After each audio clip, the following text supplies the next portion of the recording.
7.62 by 54R for Russian. Although this is a Czechoslovakian surplus round, so never mind that.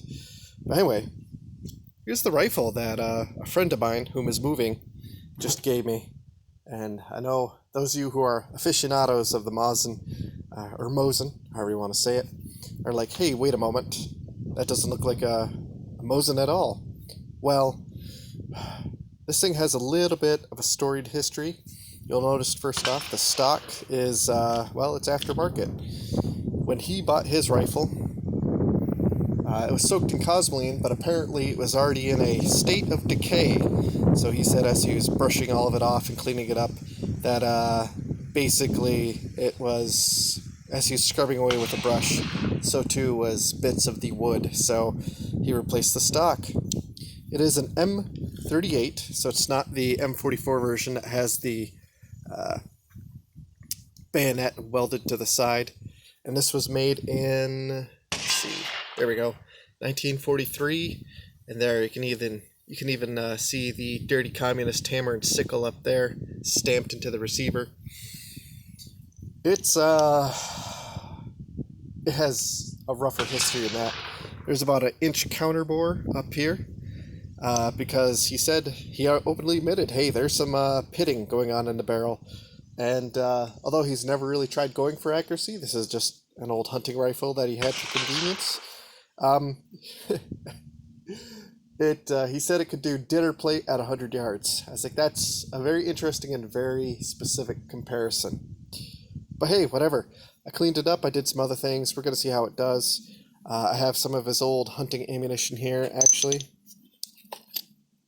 This is Wolf Gold, so apparently this is supposed to be Wolf's premium brand. 180 grains, so it's a little bit overkill for hunting deer, but hey, whatever. You walk out in his back porch and just kind of have at it. Anyway, so I cleaned this up. We're going to fire some fouling shots, and we'll go from there. Actually, let's go ahead and record what this kind of looks like when we're firing it. You get to see some of the muzzle flash.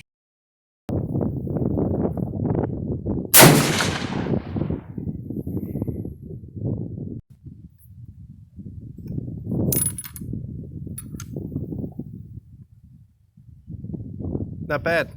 Had a little bit of a sticky bolt while opening, but overall pretty smooth.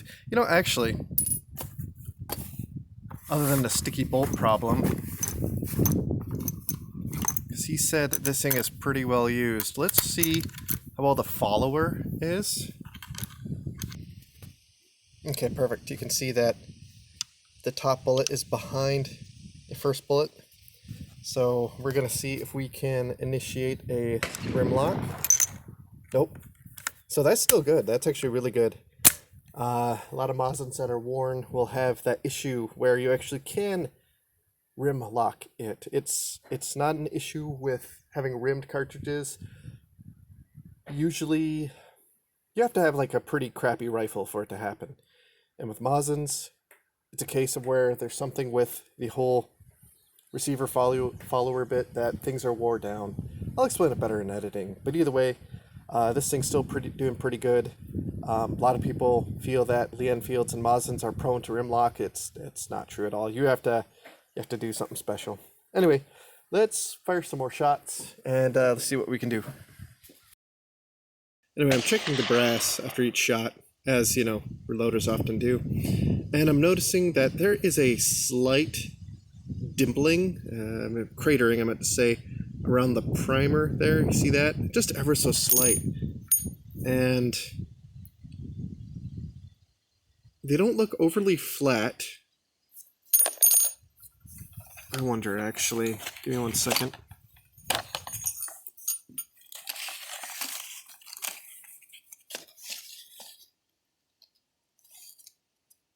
And actually, I'm seeing the same thing for the old shells that my friend gave me. So I'm not too worried. Sometimes you need to be, but I guess this is just a gun that likes to crater with that ammo or with that primer. The surplus didn't have that. But then again, surplus primers tend to be basically built like tanks.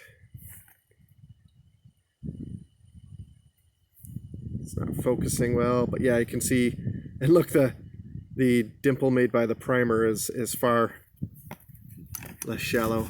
I think these are Berdan primed, so I don't think I'll be able to reload these. I mean, the steel case aside, that is a lacquered steel case. Czech stuff is supposed to be pretty accurate though. Anyway, while we're up and we're chatting, and there's no one else on the range, there's somebody out at the 200-yard one, but not the 100-yard, so it's good enough to walk out there. Let's go ahead and take a walk. So, and while we're taking a walk out here, with that wolf ammo, the actual brass casings, I noticed it was far easier to cycle. Like, things loaded very smoothly, so that's really good. That's another good sign. So let's see how as I'm walking up, you guys probably can't see the holes yet, but I do. Yeah, this thing is, I mean, so what he said like wasn't too far off, right? Dinner plate at 100 yards. This is a little bit less than. This is only 50. This is iron sights. I did feel like I did maybe pull one a little bit low, but you know, it is what it is. Even though I'm getting used to the rifle, even though it has a bent front sight, I'll show you that if I haven't already. So this isn't terrible, right? I mean, there's no keyholing or what have you, but it could be better, but it could be a lot worse. But this really isn't too much better than my 7mm Mauser. Well, let's see how well the ammo is doing, and then maybe we'll fire off some surplus stuff at this target. That's the only 2 types of ammo I have for now.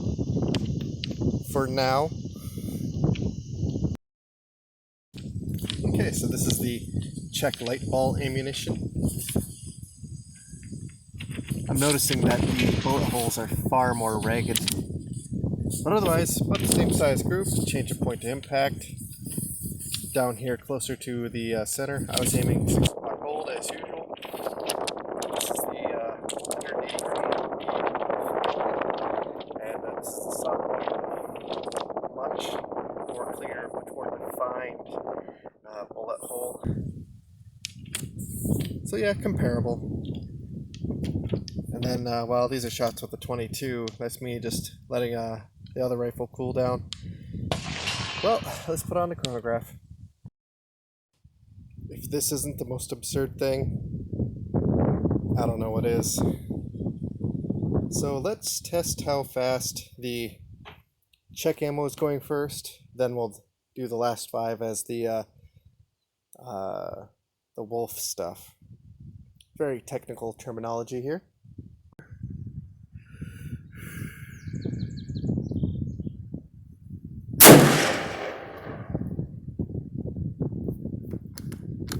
.2661.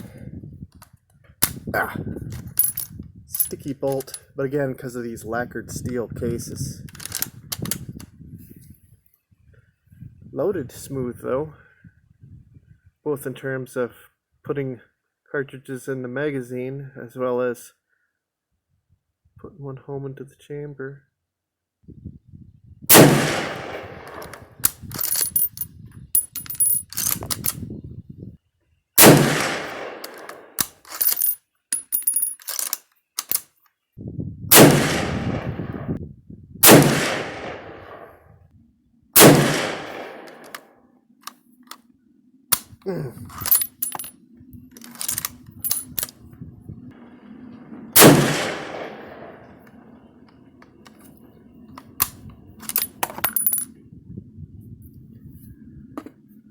How hot is the barrel? Oh, it's pretty hot. Okay, I'm getting kicked off the range. They're setting up for a range tomorrow. Cowboy match shooting. Cowboy action, I meant to say. Anyway, this is the rest of the heavy ball that I also fired over my magneto speed. I'll give you those numbers when I get back to my reloading bench. Either way, not too bad. It's very consistent. It's actually ends up being slightly better than the light ball ammunition, the surplus. Well, when you include the flyers, but you have to include the flyers, right?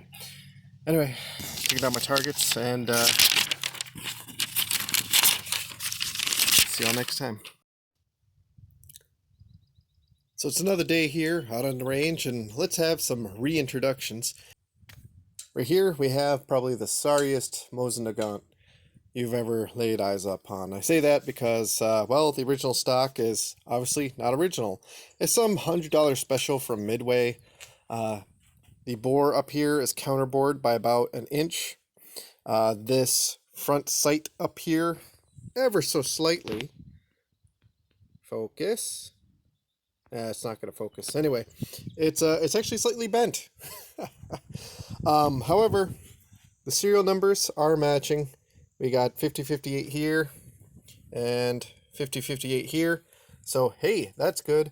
Otherwise, it's basically a wartime expedient made in 1943. And like I said before, it is a model M38, not the 44, because there's no bayonet welded to the side. So at least there's that going for it.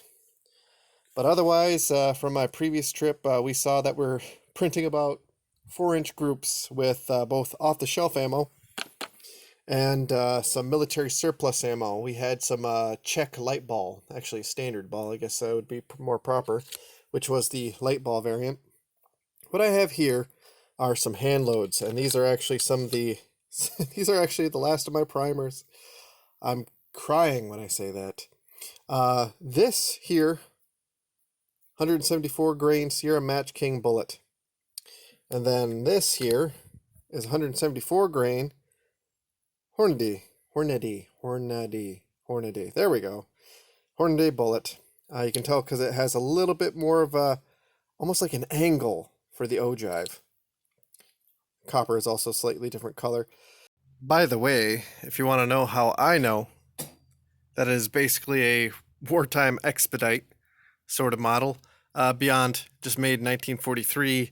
Yeah, look at the tooling marks, not just here. There's definitely a lack of polish there, but look at that. Jesus. I've seen a lot better than that before. First hand load fired, and it looks fantastic. Notice, well, I mentioned it before, where I was getting cratered primers with the store-bought ammo. We have none of that here. To me, it does look maybe slightly... No, that's just me not being used to things. So it's not flat. It's still pretty good. This is about a middle charge. I think it's 45 grains of 203B. It burned really well. Look at that. So I'm very happy. I'm going to see where it printed on the paper, even though it's just one shot. Just making sure where the 0 is, and just curiosity's sake. Also, it's keeping track of if cold bore shots are affected at all by this rifle. Feels like it's starting to rain, so I might have to be quick. Anyway.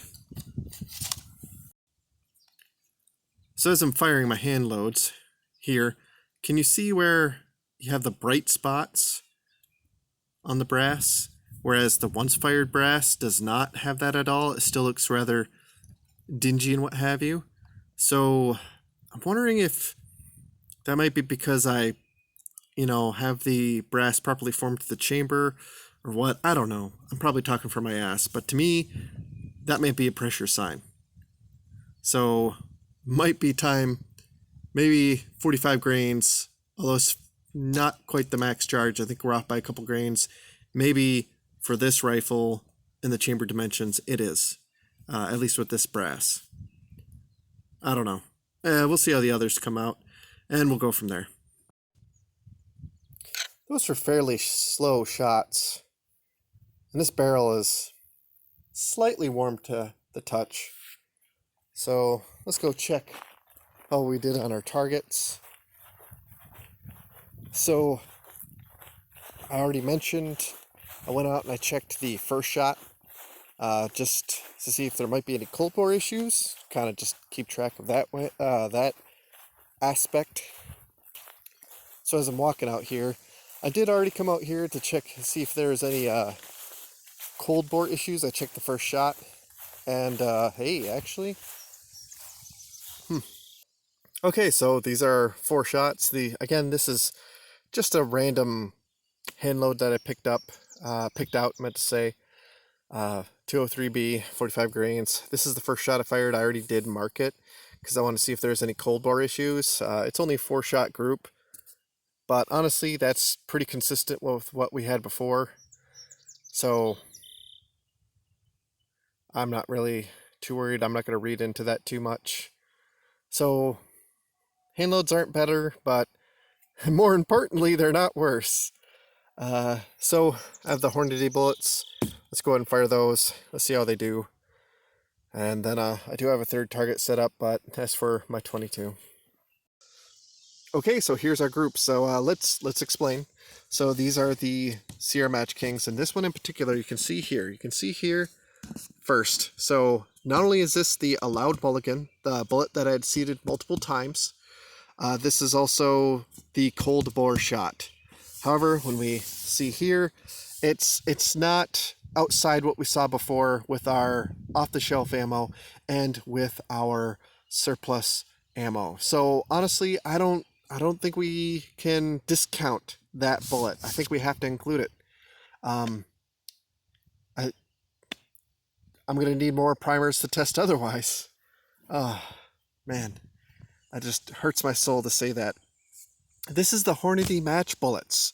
Now, before we get too far ahead of ourselves, something to note is that these are the 312 diameter ones, not the 3105s.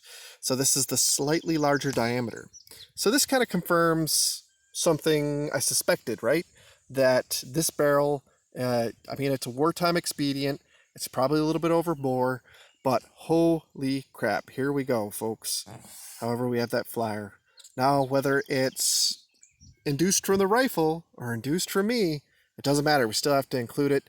And notice here, not only we got a change of point of impact, because it's a different style bullet, even though it's the same weight, it's still approximately the same size group. It's actually a smaller group overall, which, I mean, we shouldn't be surprised, right? But, yeah. And you want to know something? These are very crisp circles. Well, maybe not so much here, but that's actually towards the center of the paper. We have a little bit of slop. There's some targetology that can be had there with how you read your groups, but also how you can read the how the bullet holes tear into your paper. But that depends a lot on how you have them mounted to the backboard. This, next to that staple, that's pretty firm, and there's some positive things to be had there. Anyway, I'm just babbling. Anyway, long story short, what can we take away from this? Rifle's overbore. 312s, it's not overbore by much though. 312 diameter bullets helped, and it helped a lot. It's probably not simply the bullet design or bullet type that's helping out with this, because this bullet here, this match bullet actually it doesn't have a small surface bearing, but it's definitely small in comparison with the Sierra Match Kings. But hey, we know where we need to continue our testing. We just need more primers, right?